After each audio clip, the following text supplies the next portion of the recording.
করবো করবো হিল্লু গাইজ, তো সেদিন সকালবেলা একটা ভিডিও করতে যাব, অমনি মাতাশ্রীর সাথে ঝগড়া বেঁধে গেল। তারপর আর কোনো ভিডিও না নিয়েই সোজা পৌঁছে গিয়েছিলাম মাসির বাড়ি। প্রথমেই গিয়ে চা বিস্কিট আর তারপর ব্রেকফাস্টে চিড়ের পোলাও।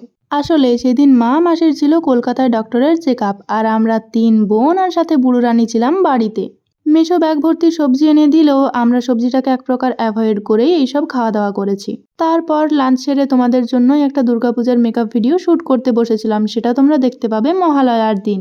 বিকেলের দিকে দিদির এই ব্যালকনিটাতে এত সুন্দর রোদ আসছিল যে আমার ভিডিওগুলো কিন্তু দারুণ হয়েছে, যদিও সেটা তোমরা ভিডিওটা দেখে কমেন্টেই জানিও।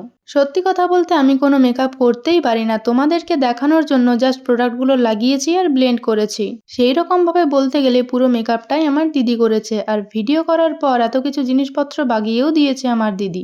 ভিডিও করার পর খিদে পেয়ে যাওয়ার কারণে আমরা ফিশ ফ্রাই আর আইসক্রিম খেয়েছিলাম। ঠিক তারপরই আমরা একটা ব্লান্ডার ঘটিয়ে ফেলেছিলাম, যেটা 3 বোন একসাথে থাকলে খুবই স্বাভাবিক ব্যাপার, কিন্তু সেটা তো ভিডিওতে বলা যাবে না। যাই হোক, সেদিন রাত্রিবেলা দিদি বাড়িতেই বানিয়েছিল চিকেন আর মিক্সড ফ্রাইড রাইস। তারপর আর কি, 3 বোন একসাথে ঘুমোতে গেলে যা হয় রাত 2টো। আমরা এবার ঘুমোতে যাই, তোমরা সাবস্ক্রাইব করো।